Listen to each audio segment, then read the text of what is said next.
11.5 ঘন্টা 12 ঘন্টার দিন এই সূর্যের তাপে সহ্য করতে পারেন না, অথচ আমার নবী বলে কিয়ামতের দিন ওই সূর্যটা মানুষের মাথার 1.5 হাত উপরে আসবে। কয় হাত? আজকে যে সূর্যটা তাপ দিচ্ছে, এই সূর্যটা জমিন থেকে 9,30,00,000 মাইল উপর থেকে একটা ছিদ্র দিয়ে তাপ দেয়, তাই আমরা সহ্য করতে পারি না। কিন্তু কিয়ামতের দিন ওই সূর্যটা আরো পাওয়ারফুল করে, আরো ভিন্ন আঙ্গিকে, নতুন রূপে পাওয়ারফুল করে মানুষের মাথার 1.5 হাত উপরে দেওয়া হবে।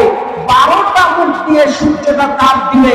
আর সেই দিনটা 11.5 ঘন্টা 12 ঘন্টার নয়, সেই দিনটা হবে খলফিনা আলফা সানাতিন মিম্মা তাউদ্দুন।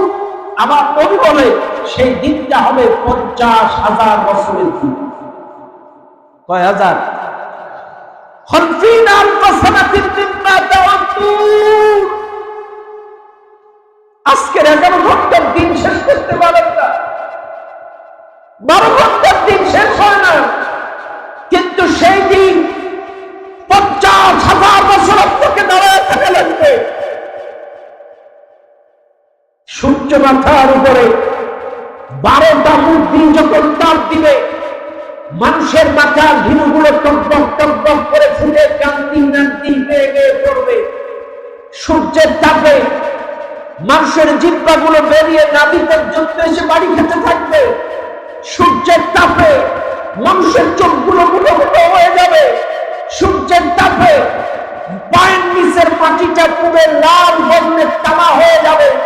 মানুষ সহ্য করতে পারবে না, পাগলের মতো দৌড়াদৌড়ি করবে, অতিষ্ঠ হয়ে যাবে। অসহ্য যন্ত্রণা সহ্য করতে না পেরে হাসরবাসী সেদিন চলে যাবেন আদম আলাইহিস সালামের কাছে।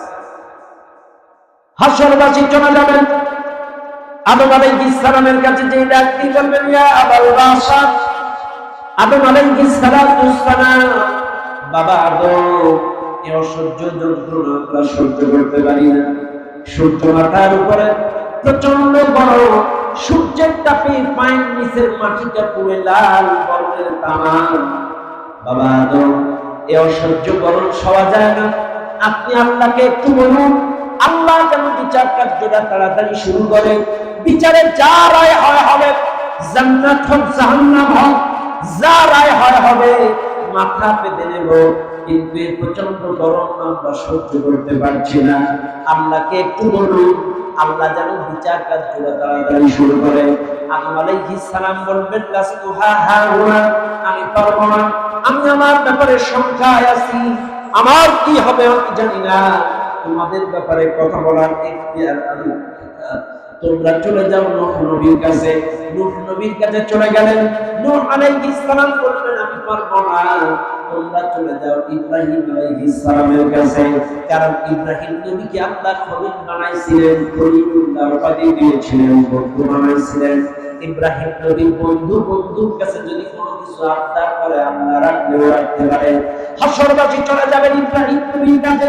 ইব্রাহিম আলাইহিস সালাম ডাক দিয়ে বলবেন না, আমি পারবো না, কারণ আমি আমার ব্যাপারে সংখ্যায় আছি, আমার কি হবে, আমার বাবার ব্যাপারে, আমার ব্যাপারে আমার কি হবে আমিও জানি না, তোমাদের ব্যাপারে কথা বলার ইখতিয়ার সাহস আমি করি না।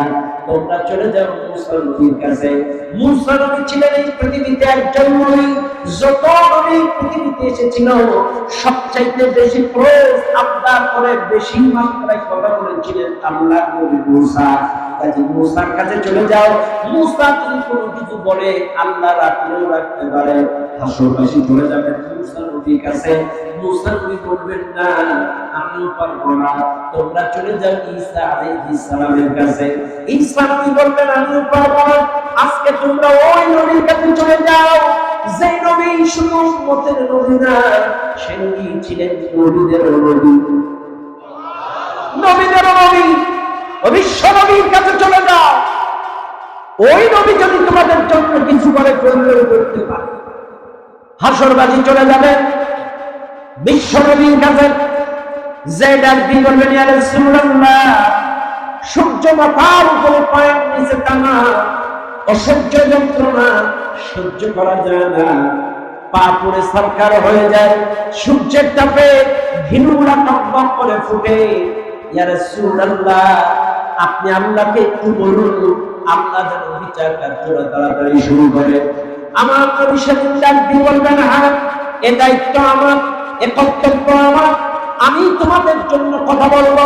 কিন্তু শুনে নাও হাসরবাসী, ডাইরেক্ট কথা বলার ক্ষমতা আমি নবীর নাই। এই পৃথিবীতে কোনো মানুষ ডাইরেক্ট আল্লাহর সাথে কথা বলতে পারবে না। আমি নবী মাকামে মাহমুদের সামনে সিজদায় পড়ে যাব। আমার নবী বলেন, লং লং সিজদায় পড়ে যাব। সেই সিজদায় আমি কতক্ষণ থাকবো তাও জানি না। আমার সিজদার তাসবিহটা কি হবে তাও জানি না। ওই সিজদার তাসবিহটা আমাকে ইলহামের মাধ্যমে আমার মালিক আমাকে জানায় দিবে। আর আমার আল্লাহ আমাকে যদি সিজদা থেকে মাথা উঠায়া কথা বলার পারমিশন দেয়, তাহলে আমি কথা বলতে পারবো, অন্যথায় কথা বলার ক্ষমতা আমি নবী রাখি না। ভাইরা আমার, এটা তো হাদিস। আল্লাহ কোরআন বলেন, ইয়াউমা ইয়াকুমুর ওয়াল মালাইকাতু সাফফান লা ইয়াতাকাল্লামুনা ইল্লা মান আযিনা লাহুর রাহমান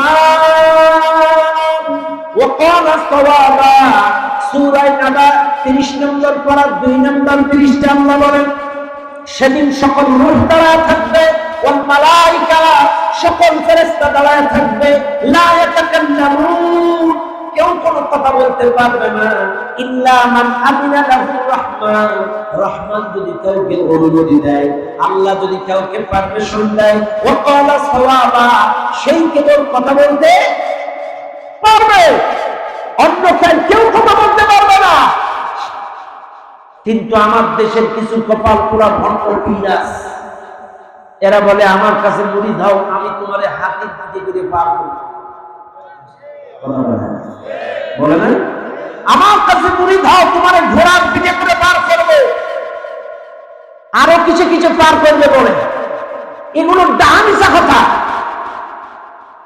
কোরআন বিশ্বাস করবেন না, এই সকল ভক্তদের কথা বিশ্বাস করবেন। আল্লাহ বলতেছে, সেদিন সমস্ত মানুষ দাঁড়াবে, সমস্ত ফেরেশতা দাঁড়াবে, কেউ কোনো কথা বলার সাহস রাখবে না।